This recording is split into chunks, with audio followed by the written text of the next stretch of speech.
Right now? Okay, right now. So before I get started, I want to say something about Angelo. Many of you know Angelo here. He was a friend of PADNUG. He's basically like an icon of the Portland tech industry. And he was just an amazing guy, like an awesome guy, good friend. I can't say enough good things about Angelo. And he passed away recently. And it was pretty much a shock to all of us. And so I got to thinking, I probably want to say something to kind of honor Angelo. Now, Angelo was an awesome guy, and he was a tech recruiter, and he placed me into jobs. He placed people for me. I sent candidates to him all the time, and he was just amazing. I mean, everybody was like, this guy is awesome. He's so kick-ass. He's so encouraging, and I think he was so good professionally. I mean, he never let me down in any way in that capacity, but I think he was so good professionally because of the type of person that he was. So Angelo was a builder. He liked building people up. Constantly. He'd even build me up all the time. And I don't really have a problem with confidence. I'm like probably stupidly overconfident most of the time. But even with me, he would kind of build me up. And that's just what he did to the people around him. He's always building people up. And one of the last times I talked to him before he went into the hospital, he calls me up and he says, Jeremy Morgan, the All-American. And I'm like, hey, Angelo. And I always laugh because every sport I've ever attempted in my life I've been terrible at. But for some reason, he liked to call me the All-American. So I started laughing. And I'm like, how can I help you, Angelo? What's going on? Because I could tell he had something on his mind. And he says, what do you think of algorithm tests in interviewing? And I was like, how much time do you have, Angelo? I said, they're pretty relevant to what we do. But we started talking about it, and together we kind of put together this plan because he told me, he's like, I have these candidates, they're smart people, they're skilled, and they're having problems with these algorithm tests. What can we do to help them out? And he goes, even if they go and get a job somewhere else, I don't care. He's like, I want to help them with this skill. It seems like a crazy skill. And so we worked together, and I sent him a bunch of stuff that I know. I put him in touch with other people, and he just really cared about his people having this skill and doing this thing, even if they went to one of the competitors or somewhere else. Because he was just a builder.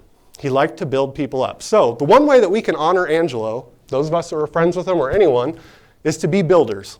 Let's all try to be builders. So I know this crowd pretty well.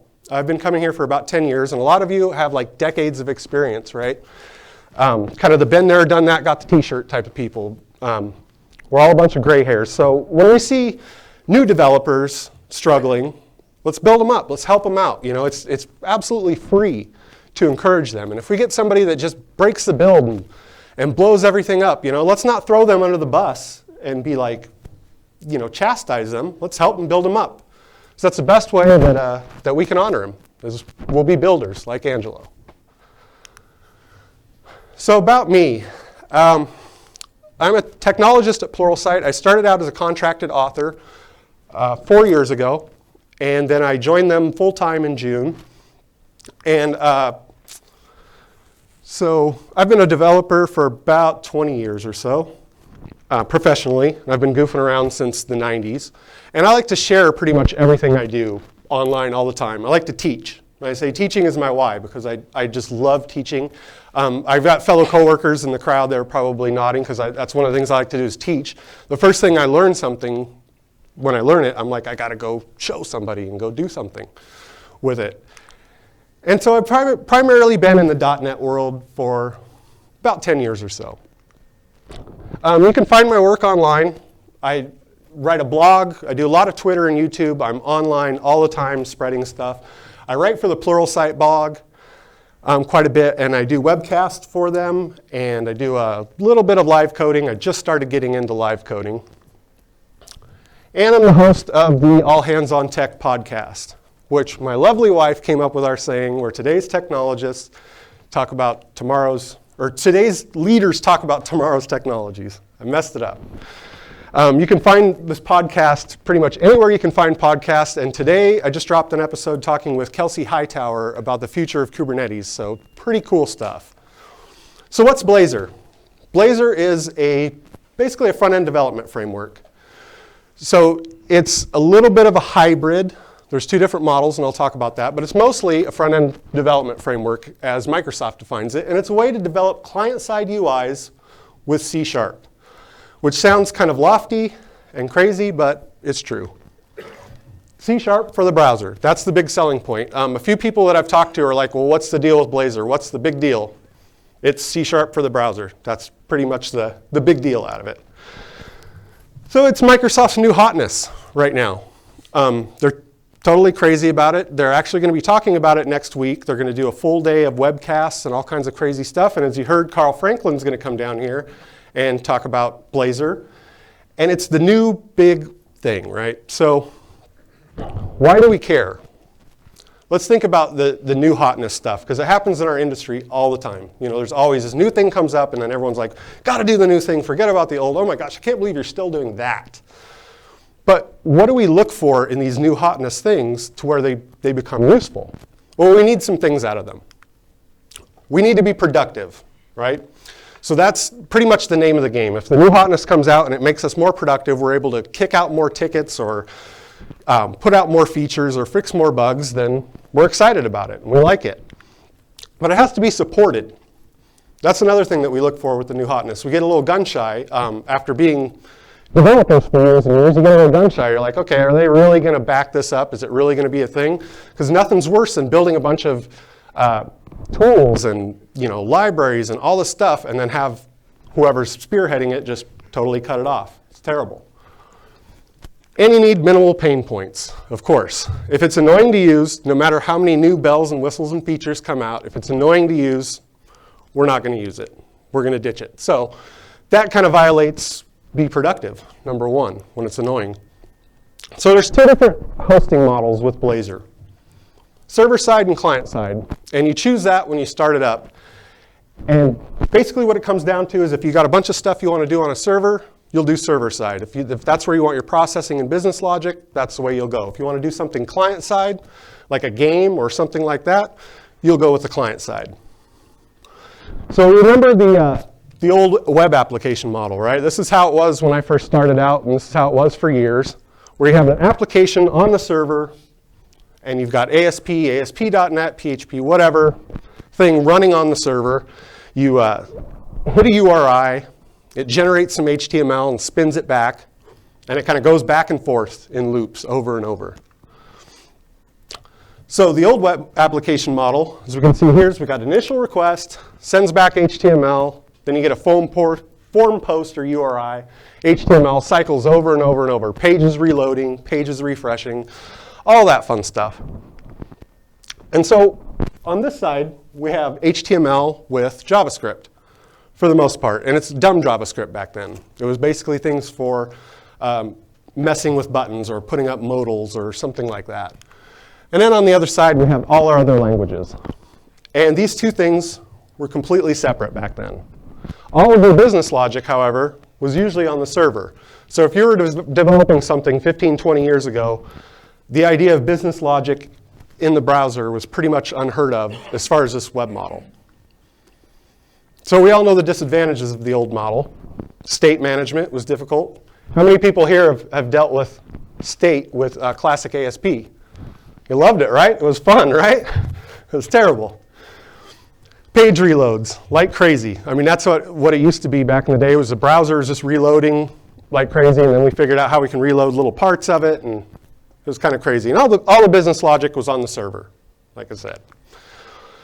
And then we came out with the SPA application model. This is, Angular, React, things like that, Vue. We still have the initial request, obviously. It sends back some HTML and JavaScript, but this JavaScript is a little bit more complex.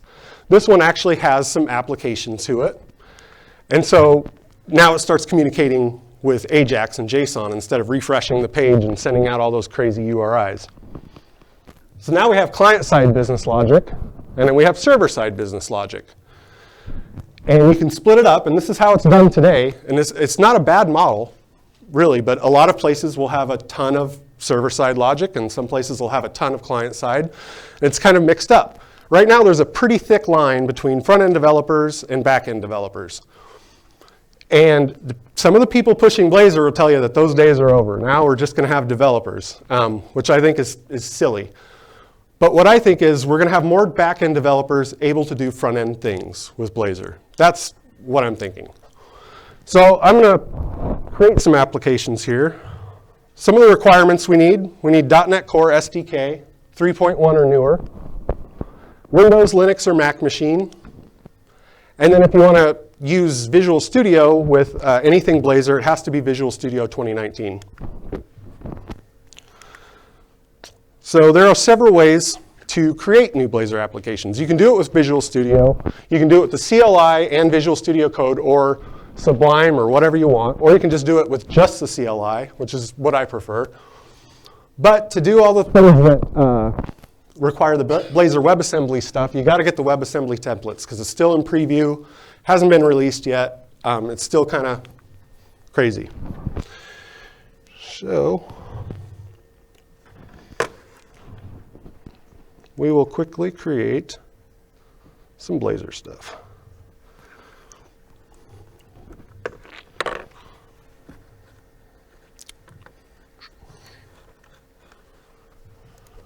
I will fire up a Windows 10 machine since this is technically still, .NET is still technically kind of a Windows thing, so we'll show how that works.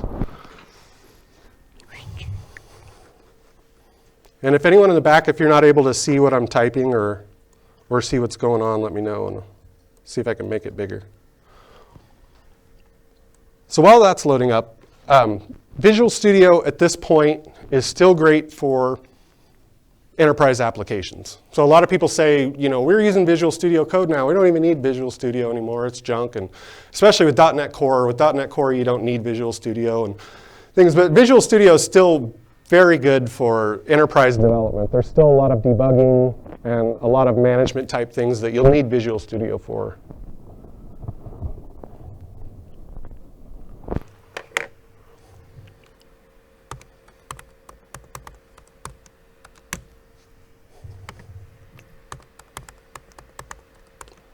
I can remember my own password. When was .NET invented, Rich? There we go. I'll make this just a little bit bigger. So we can go in here and load up Visual Studio. And I've got the Blazor templates in it. And right now with Visual Studio, you can create a Blazor server app using their little create and GUI thing. So we'll create a new project.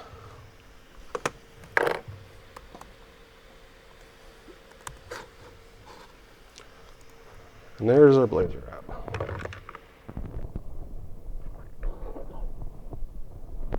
We'll just call this Blazor app 1. And as you can see, I've installed the new templates. By default, Visual Studio won't do this, but if you install the preview templates, you'll see Blazor Server App or Blazor WebAssembly App. So we'll start out with a Server App.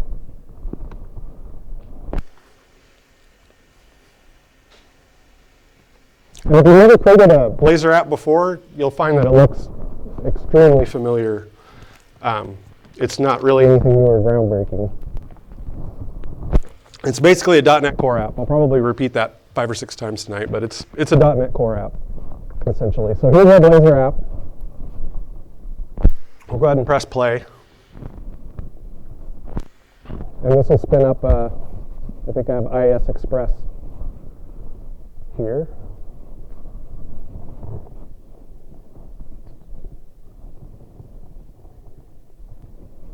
And the Blazor server app is essentially, it's a lot like web forms. And it's a lot like your .NET Core Web API, things like that. There's a lot of similarities. It basically just has Signal R in it now.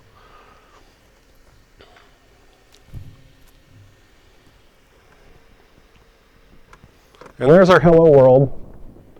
We've got a little counter here. It increments a number. And then we've got something that fetches data. This is obviously fake data. So now that we know it works. Why was my social security number on there? Oh, I didn't make it big enough so everybody could see it.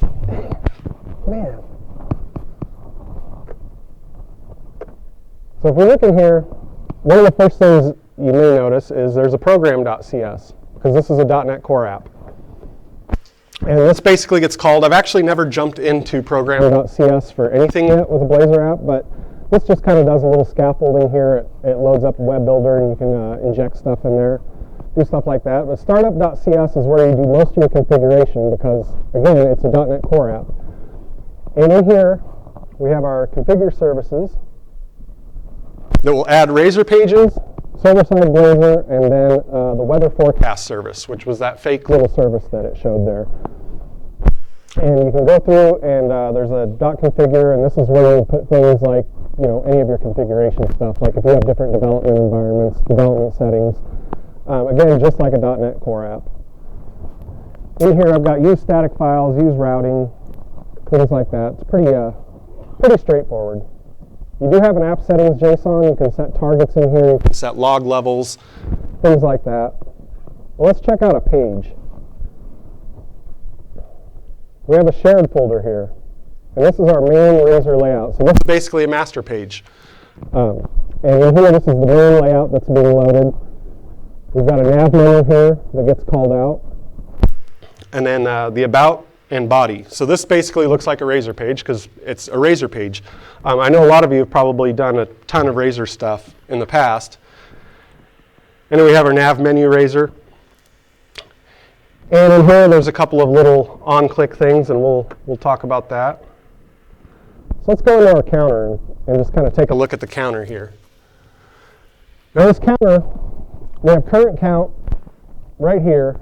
And I'm pretty much guessing that everyone in the room could look at this in 5 seconds and know exactly how it works. That's one of the cool things about it, is you have the code breakout here that's Razor. So declares the integer, increment count just increments it, and it assigns it back to this property. So this on-click that's in this Razor is not a JavaScript on-click. This is an on-click that calls the increment count method right here. And so this is why they talk about JavaScript and C# interop. It's kind of a fancy term for we can use JavaScript to send things into C# and vice versa. And so this increment count is just C#. And you can go and pull things from the .NET framework. Anything you can pull from the .NET framework, you can pull it in here. If we look at the fetch data Razor, this one's slightly more complex than a hello world. And in here we have injecting the weather forecast service. And so for each bar forecast and forecasts, we're going to write out some Razor stuff. And this is just a little object. We will pull out of data.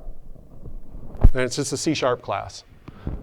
So it's all really simple. And I'll be honest, I haven't done a ton of complex stuff with this yet, but I know that for the most part, you can, for the C#, you can go in here and that's my Slack. Shut that thing off. For the most part, you can go in and anything that's in the .NET framework, .NET Core specifically, you can use in here. And you can just make these Razor components. And that's the big selling point. For a lot of us is, we don't like using JavaScript. We don't like using JavaScript frameworks, certain people. Mostly speaking for myself, but for this you can use C#. You can get your strong typing. You can get all of the cool things that you get out of C#. Be right here in your Razor pages. And each of these are reusable components as well. So you can reuse these Razor components all over the place. You can use them to grab data, as I'm doing here, and just loop through it. Like this is just fake data.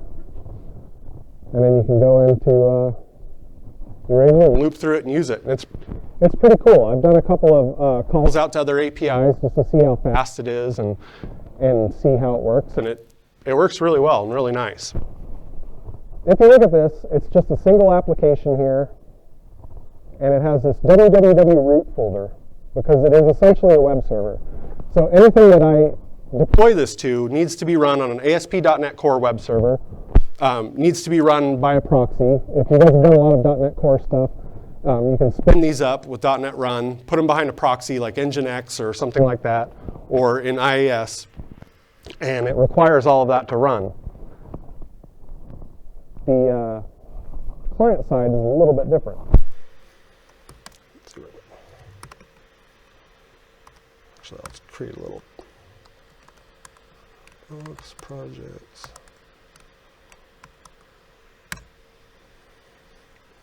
And can everyone see that okay? So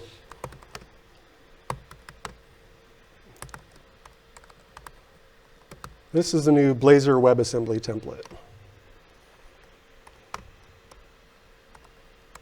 Let's call this WASM test.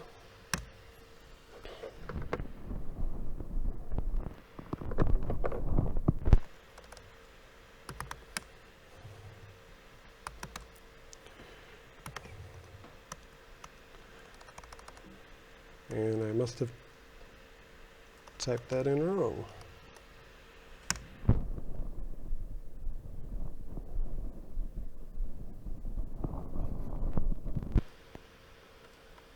And I will do it on the Windows machine because I don't have those new templates installed. I lied to everybody.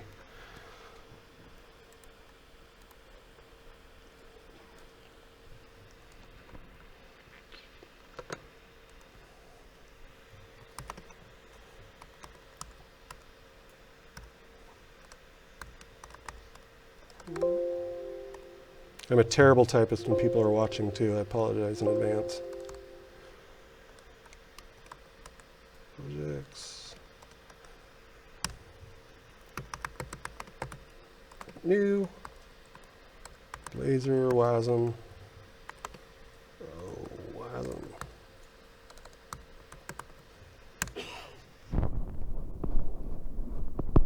There we go. There's that new template.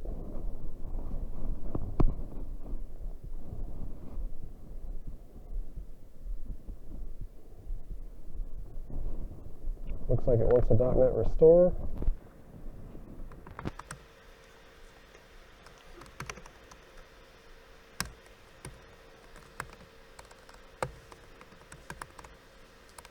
I'm not sure this thing is connected to the internet Properly, so.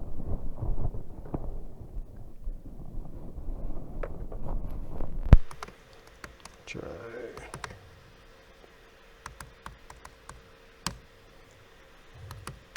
One more folder.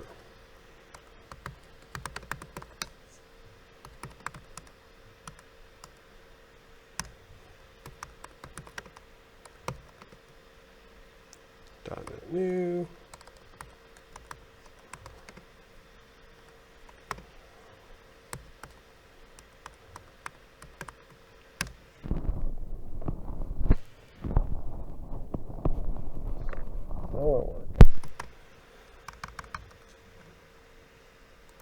So let's see what Visual Studio does.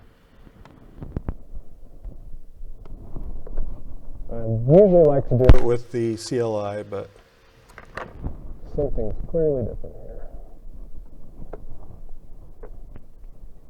Paragraph 2. And now we're going to select Blazor WebAssembly app. So this is the other model, the client-side model. Fingers crossed. Looks like it works. Now this looks very similar. We've got the www root again. Which in here is going to be Just HTML and JavaScript that gets passed off to a web server. We've got our pages again. these are razor pages. Or components, as they're called. And these components can be entire pages or they can be a small section of pages. They're just basically razor components. We still have our app.razor. We still have a startup.cs. Let's go ahead and press play on that.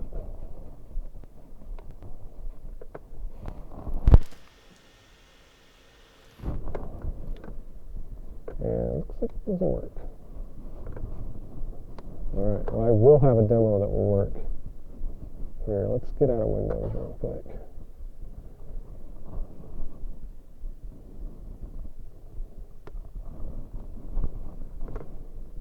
So how many of you use Ubuntu to develop this kind of stuff, or Linux of any type? One?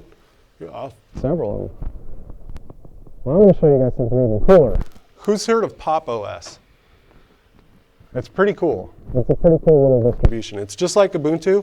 It's as easy to use as Ubuntu without all the fat and Amazon adware and all that kind of stuff in it. So I'm going to load up that one. I know this one works.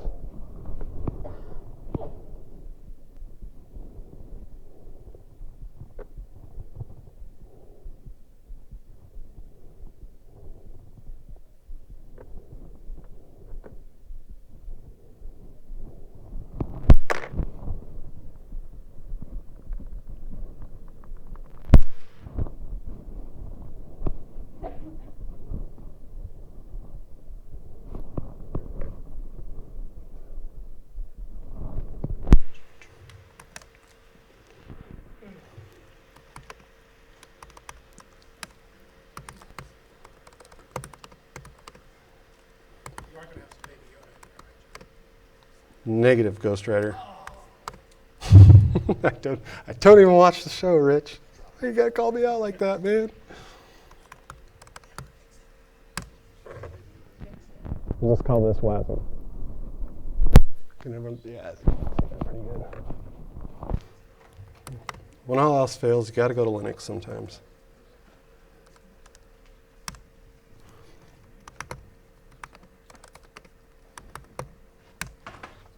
Fingers crossed, it's gonna rain.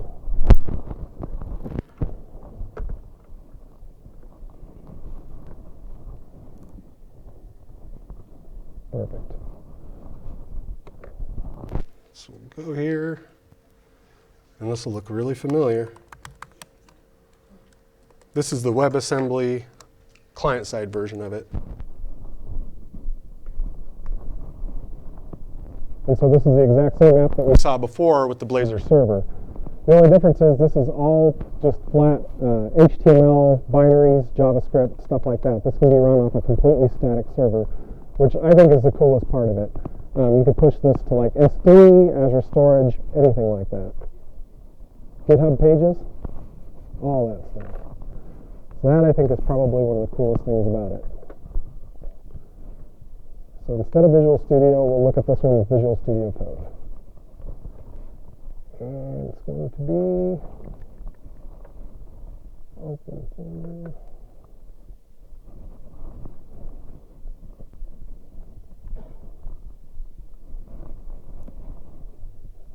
Don't save.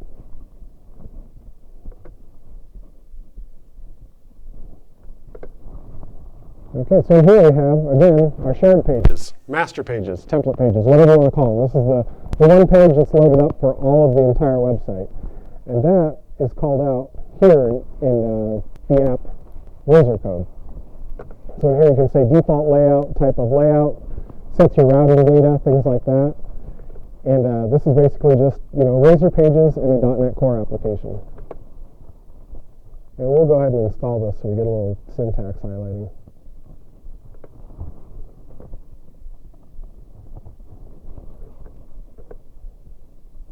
And so this looks pretty familiar to everybody here, right? Kind of looking at these Razor pages, got a shared folder, pages folder, www root, which is where all your artifacts go. So it's all pretty simple, straightforward stuff. But those are the two differences between the client side and the server side.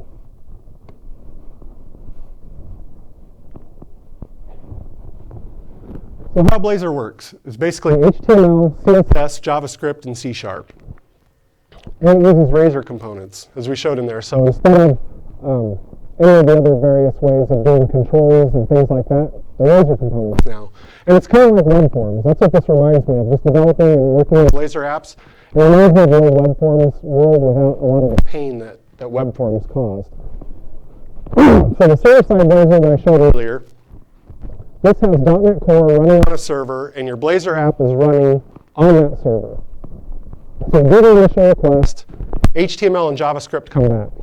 And it's very limited HTML and JavaScript for the most part, and then it's Signal R, and we probably all know what Signal R is. It's a real-time connection, socket connection to it, and so this is basically how server-side Blazor works. So it's not too far different from what we have right now with Signal R in it. And all of this is done with blazor.server.js for the most part, and that handles the communications and the Signal R and stuff like that. Some of the advantages of the server side versus the client side, small downloads. You're just downloading a little bit of HTML, a little bit of JavaScript. It's not really too much over the wire. You have the full access to the .NET framework. Like I said before. Go ahead, sir. It will be .NET Standard. Right now, it's the .NET Core framework. So I probably should have been more clear.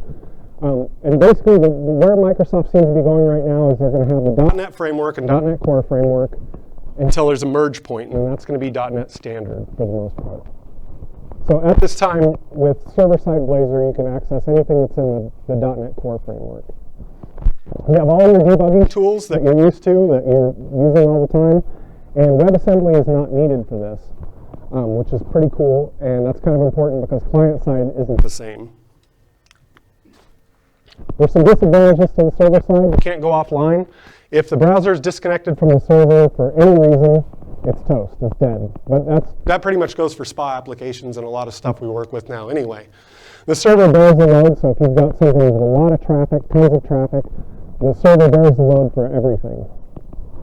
And it can be pretty chatty on the network. If you've ever developed Signal R stuff, it can be pretty chatty, and if you have a really slow, crappy network connection, it's not the best, but it's something that Microsoft's working on right now. And it's the same thing with the scalability issues.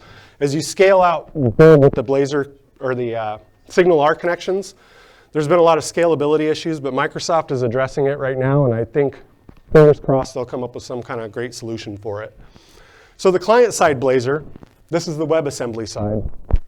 And in this one, you do an initial request, obviously, and then it comes back with the entire application. So it sends your application that you built and compiled. It goes into the dist folder, which is kind of similar to like front-end applications. And it pushes all that down to the client.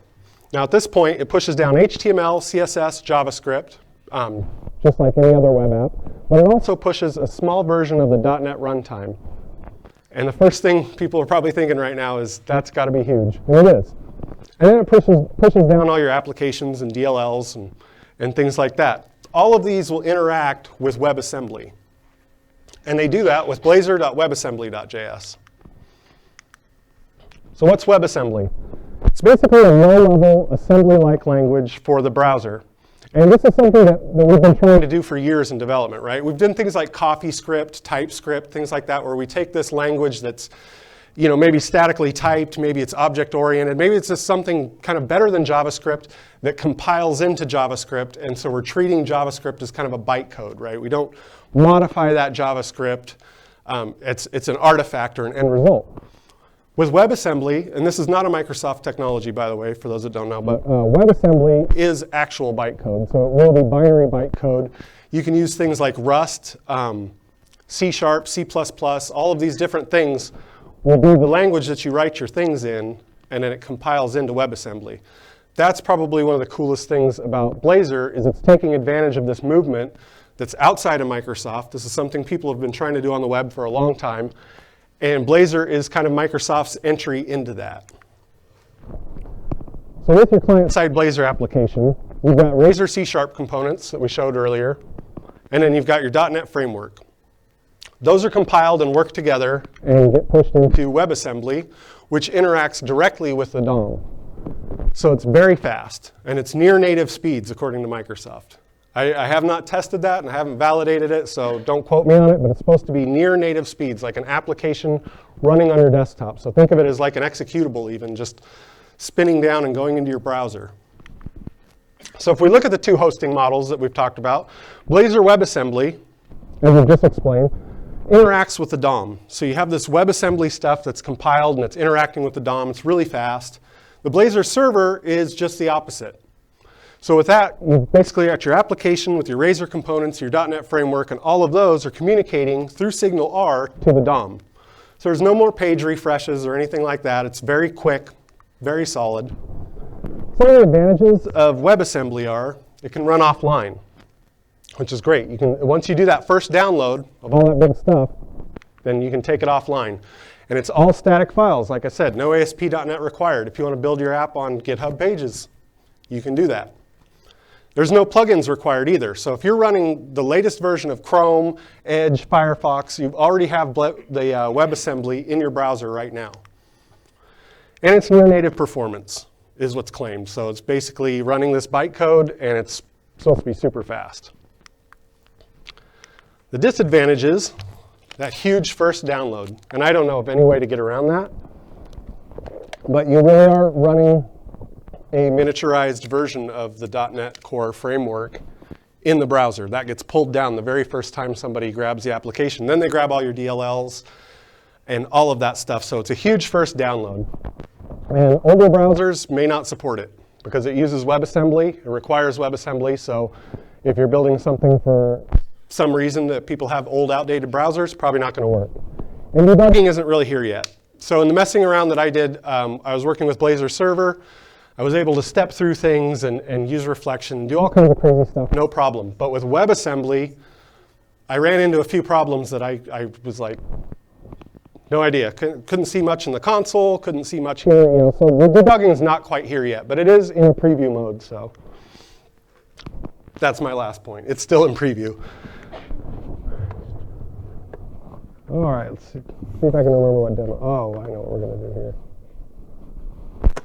So I talked about the static files with WebAssembly. So I'm going to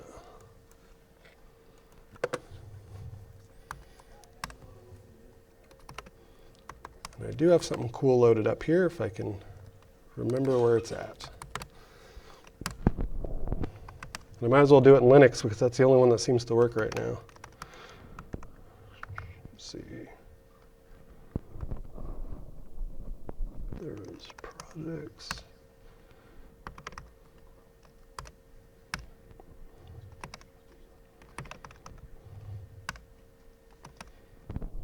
I do have it in here. So this is Flappy Blazor Bird. I did not write this. I found this on the internet. This is a Blazor WebAssembly application to be run in the browser. And as you can see, it pretty much contains the files that we saw earlier, your program startup. We'll do a .NET run.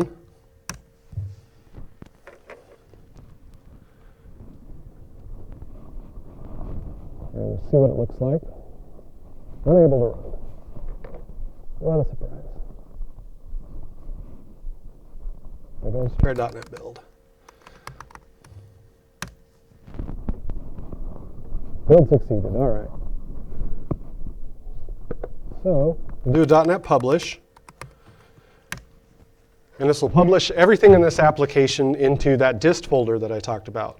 well, actually, it'll publish into a publish folder, which you can run. And you can put that on a server with .NET Core and run it as a .NET Core application. Just like any other .NET application.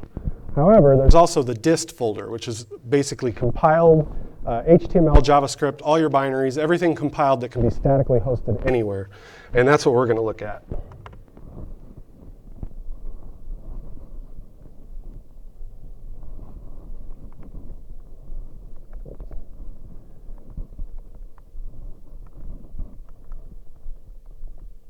There it is, Flappy Bird client. Dist. And if you look at that, we've got framework, assets, CSS, index, HTML. This stuff is all, I can type in serve right here. I don't know if you guys have ever used serve before, but it's a really Cool static file server with you just install it with npm. and it's great for. Static stuff. Here's our little Flappy Bird application. And this is running from serve, which is a static file server. But just to prove that I'm not doing anything, maybe I'll try putting it in a Docker container. And I do happen to have one prepared.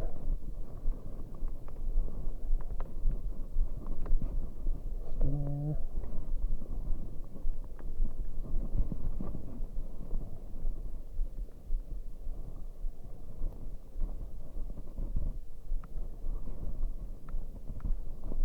Containers. Plasma test build. There we go.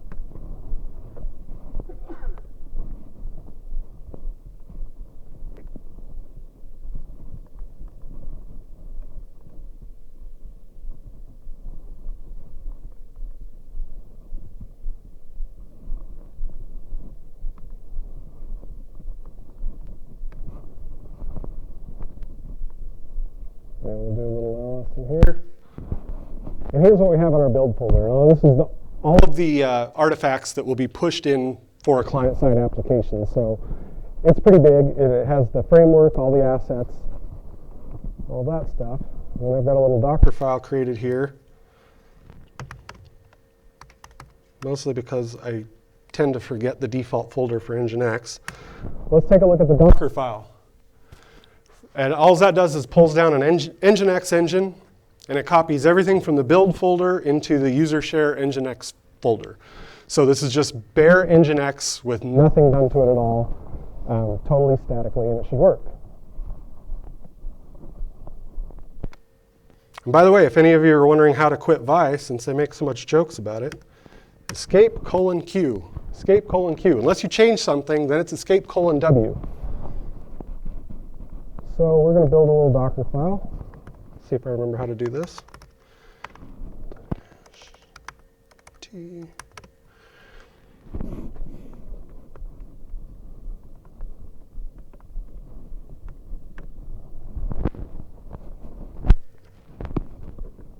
And this is just pulling down Nginx, copying the files over. Okay, it looks like it's successfully built.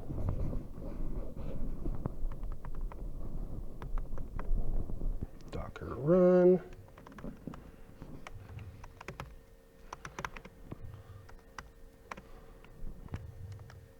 Map the port to port 80. And I'm probably forgetting something else.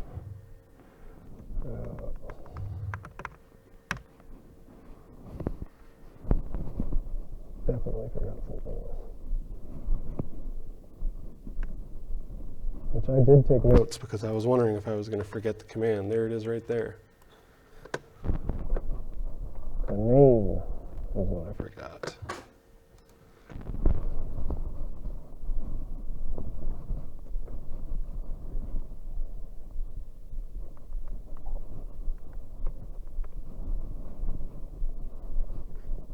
Syntax all messed up.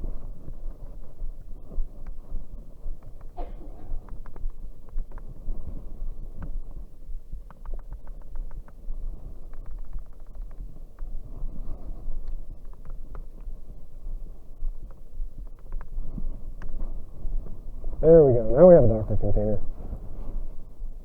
So as you guys saw with the Docker file, it's just plain old Nginx. Localhost. And there's our little Flappy Bird program. So I think that's one of the coolest things about Blazor WebAssembly. Now you can do hybrid stuff. You can do Blazor WebAssembly and a little Blazor server. You can do Blazor WebAssembly and call out to APIs, things like that. All of that stuff's possible. But for the most part, there's two separate versions, client side and server side, depending on what you're going to build. So we'll talk about that. How do we decide which one we're going to build? So we know that there's a client-side Blazor. We know there's a server-side Blazor. You have to choose it when you start up, though you can hack it and modify it if you really need to. But with Blazor WebAssembly, I think games is going to be where people are going to use this the most. So the whole reason we have like Flash and Silverlight and things like that is because we need that fast processing in the browser. So anything that requires fast processing in the browser, like games, is going to be something that Blazor WebAssembly is going to excel at. Anything you want the browser to do most of the work. So if you want to ship all your stuff out to your visitors to your website and have them use their CPU cycles for things, that's where it's going to come in. Because if you want the near native speeds that they've talked about, that's how you do it. And then offline applications. So one good use case I could think of for this would be like if you have a bunch of tablets. And those tablets are generally offline most of the time. You could build your Blazor web application, push it down to the tablet, and then once the tablet goes offline, it can run and do the things, and then you could maybe come back and call home later. I think that would be a really good use case for Blazor WebAssembly, people that are out and about away from internet access. For Blazor Server, anything you want with the server to take the load on, so basically the same thing as what we're developing now with server-side applications. Or if you want the full .NET framework, thin clients, things like that, then it's pretty much the same as what we're doing now. Or anything where you want that real-time WebSocket connection. Server-side secrets. I put this note in here because some of you have probably thought about this as I was building it. Like if everything's getting pushed down to the browser, the entire application's pushed down to the browser, what about secrets, API keys, usernames, passwords, things like that? All of those will get pushed down to the client. So if you have anything with server-side secrets, you'll want to use Blazor Server, which will be the same that we have now. You know, all your secrets stay on the server. Now, what's the point? This is the one thing that, as I'm writing articles and talking with people and doing things about Blazor in the last month or so, I get this question a lot. What's the point? The point is, I think, is that you can take advantage of your C# and .NET skills. So everybody that's here in this PADNUG meetup is probably some sort of C# or .NET developer of some type. And if you start getting good at building Razor components, things like that, you can basically become a front-end developer just using C#. And C# is a lot more sane and a lot more fun to develop with than JavaScript. In my opinion. Another good reason, SignalR is awesome. SignalR is cool. I haven't used a ton of it professionally, I'll be honest, but it is really cool for certain use cases, and this is kind of pushing it. Same thing with WebAssembly. Microsoft is pushing WebAssembly. WebAssembly is something that's a trend that's happening outside of Microsoft completely. So they're taking advantage of that wave and basically saying, if all these people are building all these Rust apps and using WebAssembly and building all this cool stuff, we want to do it too. So I think Blazor moving in that direction is a smart move by Microsoft. The biggest takeaway, you already have the skills to start developing. As you saw when I brought that stuff up, it's all C#, Razor, things like that, stuff that we're already familiar with, we already know. This is basically just a .NET Core application. Like I said, it's basically .NET Core. So there are some differences that you'll have to think about if you're wanting to do a migration. So applications are configured in startup.cs, like a .NET Core app, instead of, say, global ASX. Instead of pages and controls and things like that, you have Razor components.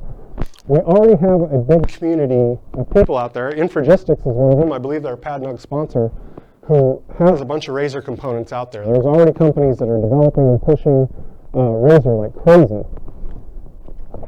And now instead of raw HTML, we have Razor templates. Razor templates, as you saw, look a lot like HTML, but they're not quite HTML. And that's what you'll be using instead of HTML is just a bunch of Razor templates. And instead of .NET Framework, you'll have .NET Standard. As I said earlier, the .NET Core and .NET Framework right now are pretty separate. .NET Framework is all on Windows, and .NET Core is moving away from that, multi-platform. But they're going to merge it together into .NET Standard. And one of the key differences that I think is cool, even though I've written 5 courses on IIS and I know it intimately, I'm glad that it's not the only option for .NET apps anymore. So instead of IIS and Windows, you can run it anywhere. Like I showed, running it in a Docker container, running on a static server. That's a big key difference there that I like, that I think is pretty cool. So let's say you want to use Blazor. Let's say that I've convinced you, or Carl Franklin convinces you, or somebody convinces you to use Blazor. My advice would be to make sure that you really need to step back and say, what problem am I trying to solve? Before just saying, let's throw some Blazor at it. Because there are some difficulties. It's not supported. May 2020 is when Microsoft is going to officially support Blazor WebAssembly, for instance. I foresee there being a lot of changes in that framework and structure, but even between now and then. And from a year or two down the road, I think there's going to be a lot of changes. So the first thing you want to ask is, do I really want to? Do I have a compelling reason? Is there some reason that a SPA application can't solve what I'm trying to do now? Or if you're in an organization where you have a bunch of SPA applications and everything's there, do you want to deviate from it? Is there enough compelling reason? There may not be. So the next step, that if you do decide you want to do it, you got to start converting everything from .NET Framework to .NET Standard, or at this point in time would be .NET Core. And so one of the ways to do that, of course, is the strangler pattern that we're probably all familiar with. Take a new feature, a new application, like if you got a greenfield application. One thing that you could do if you're running a big .NET environment and you're allowed to run .NET Core, maybe do a .NET Core application for the new one. And maybe if things start catching on and it solves the problems good enough, pretty soon you'll have a bunch of .NET Core applications and you'll get rid of all that old stuff. So there's going to be a big .NET Conf a week from now, as I mentioned. And they're going to be streaming all day long Blazor stuff. They're going to do demos that probably won't fail as much as mine did. They will have, like I said, an entire day. I think it's going to be actually 8 hours of live stream sessions where some of the people that built .NET Core and .NET Blazor, they're going to be showing it off and doing demos and stuff. So that's going to be a week from today. It's going to be online. It'll be pretty cool. I'm going to try to watch it at work. It's technically work-related, right? And finally, I want to say something about my employer. How many people here have heard of Pluralsight? Almost everybody. Oh, my boss will love that. How many people are using it at their place of service?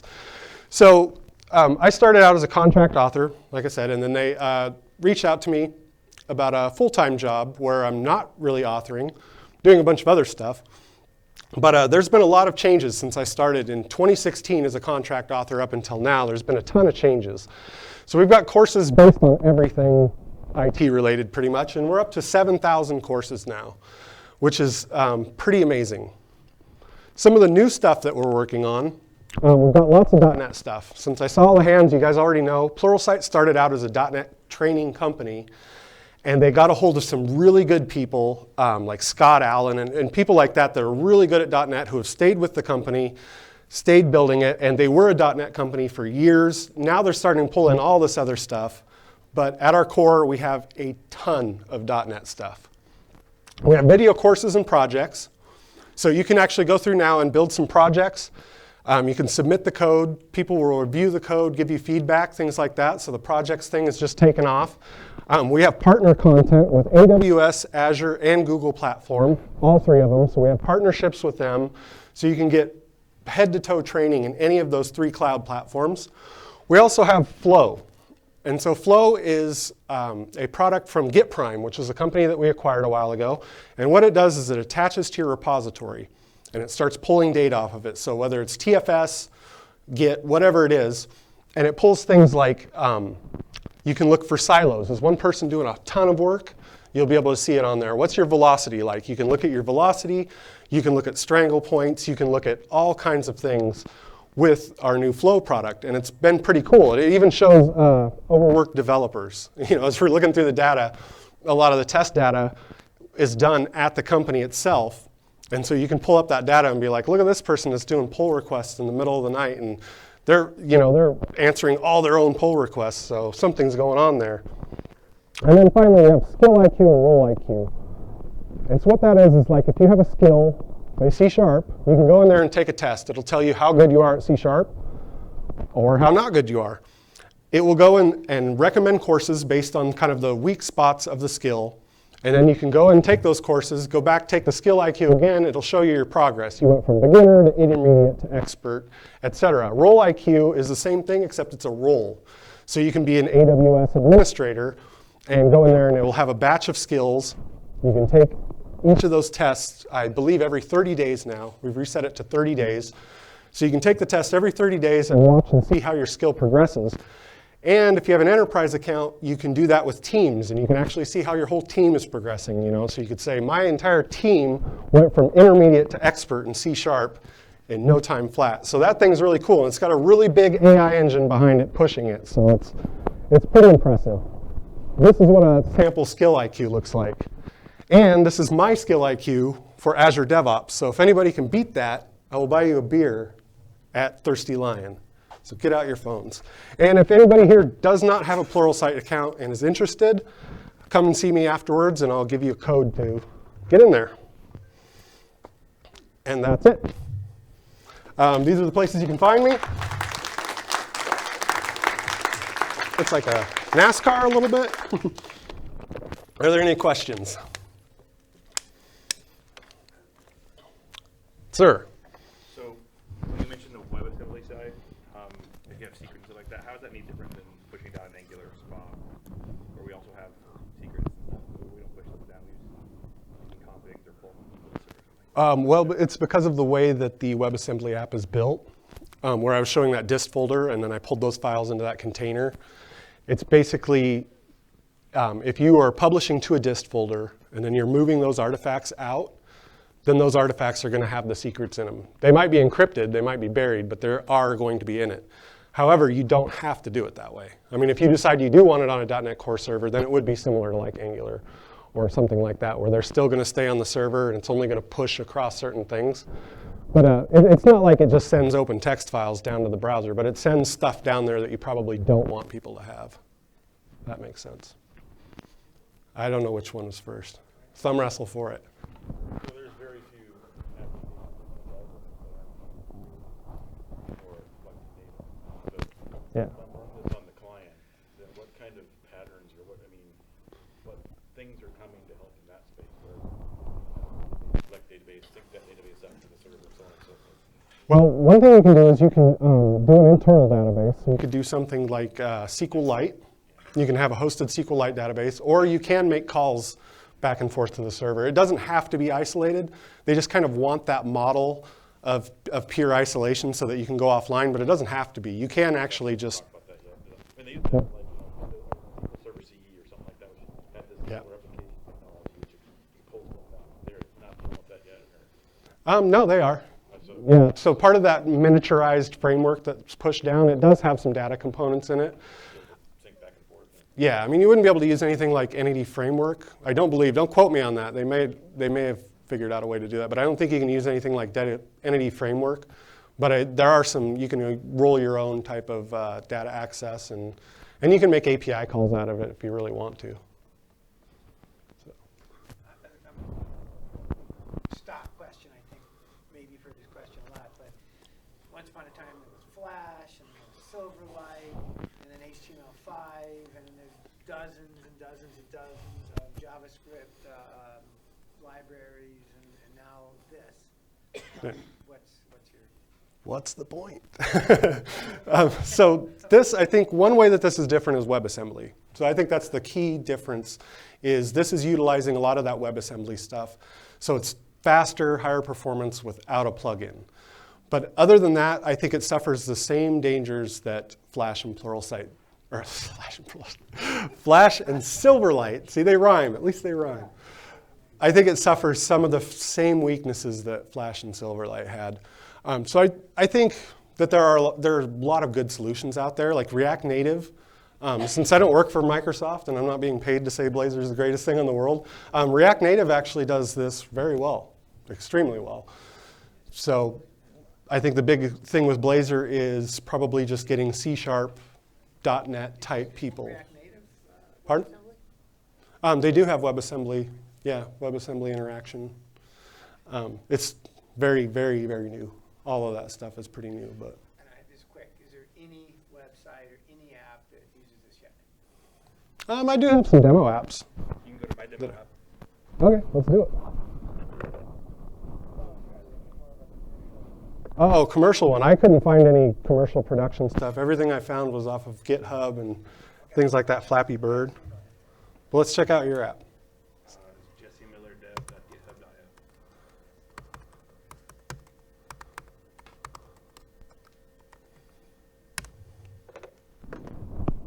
Client-side music catalog. Check this out. This is The app that was used with JavaScript and .NET.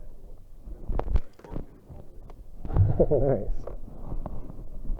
Does the search work? Yeah. That's cool. Did you say you ported the app that was church developed in Blazor? Yeah. That's pretty impressive. Oops, I just back buttoned out of it. Yeah, that's pretty cool. It's pretty fast. Like that search. That was a randomly chosen. No, I totally know you. All the interaction is all C#. There's no JavaScript at all written on that page. Similar question, so what are you using for a database pipe? Is like IndexedDB or something? Or? This calls back to a flat file basically.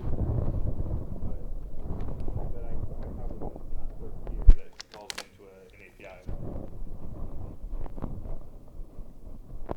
So it will pull from in the database. Yeah, that is pretty cool.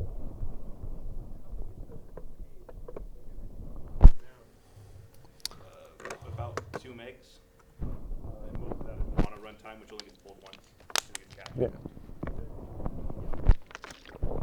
Yeah, for You can do, or you can actually host the initial load as a server side, Yeah. which loads instantaneously while it lazy loads the rest of it, and then flips to a client side. So you don't have to. So there's no.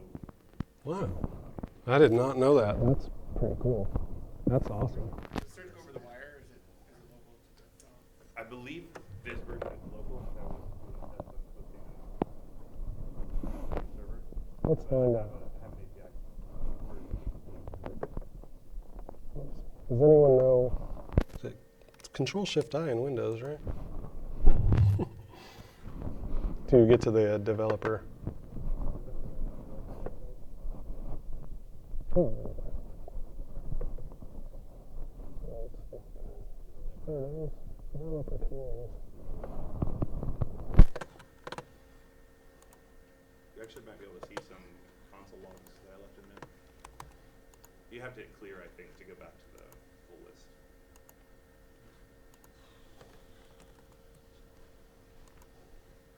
No. So it's all. Are you looking at files? File. Yeah, there's a file.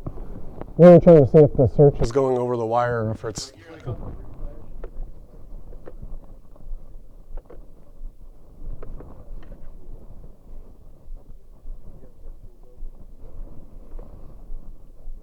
to see what call. He was looking to see if he was making a back-end call.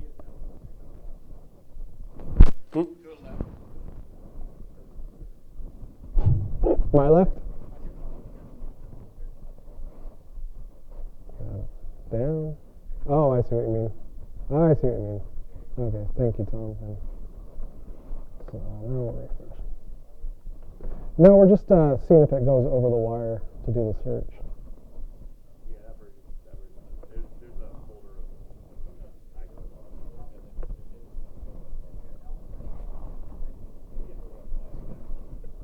Oh, I don't have a file. There's the call that makes albums that get. Hard. Here's all the files it downloads, if you're curious about that. So all those DLLs, Blazor WebAssembly.js.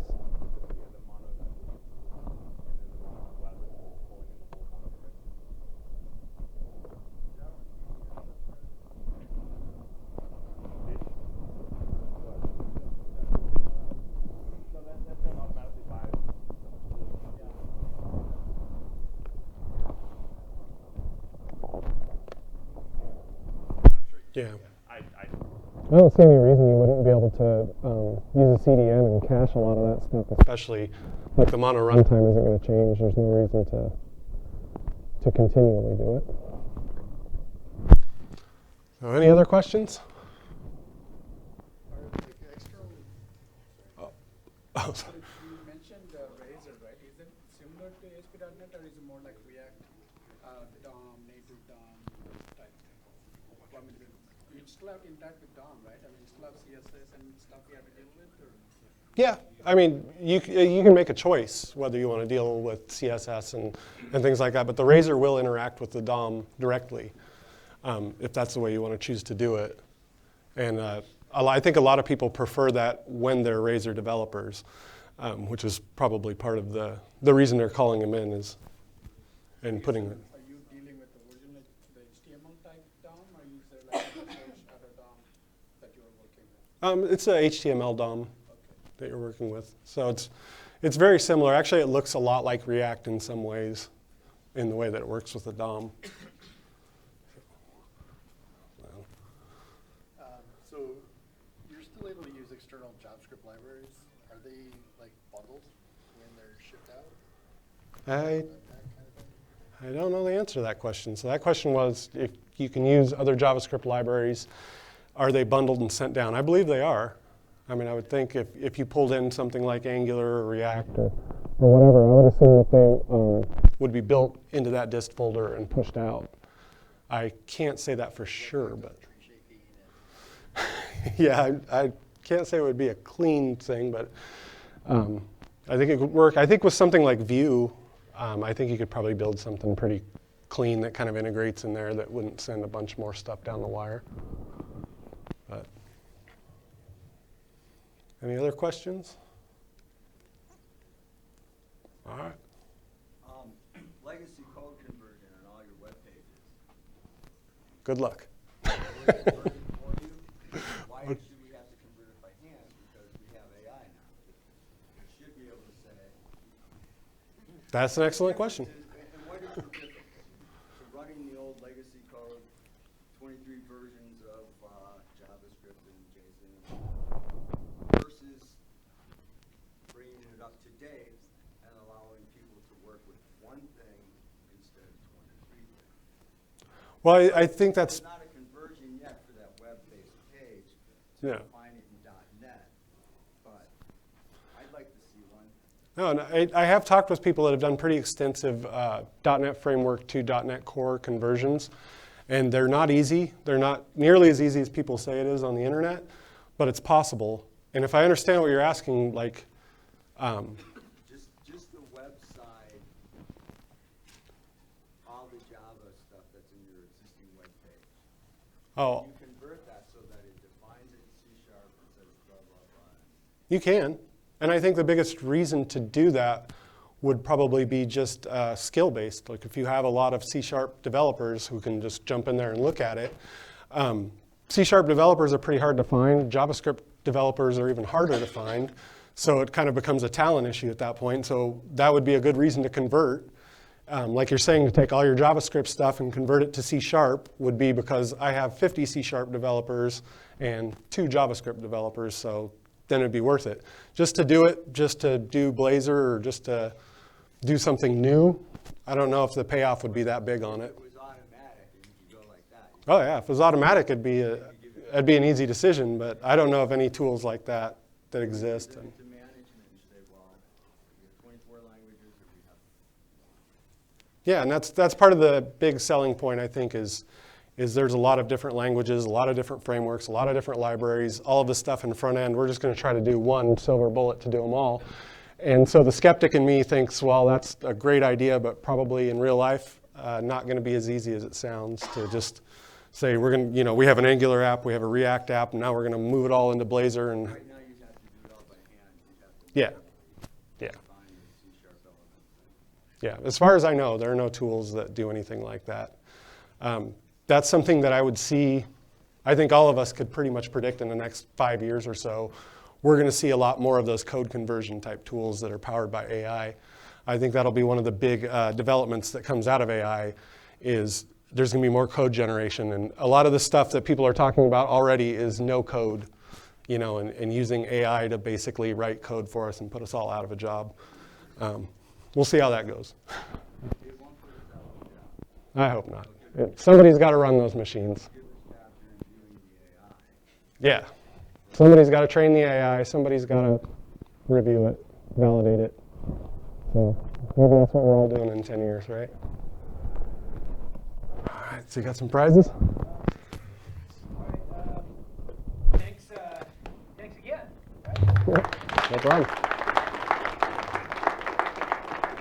Long question and answer period. And you were nice, kind enough to bring some swag. There's some swag out there. And this is a Pluralsight t-shirt. Yes, it's a size large. That's why I didn't keep it for myself. It won't fit. Huh?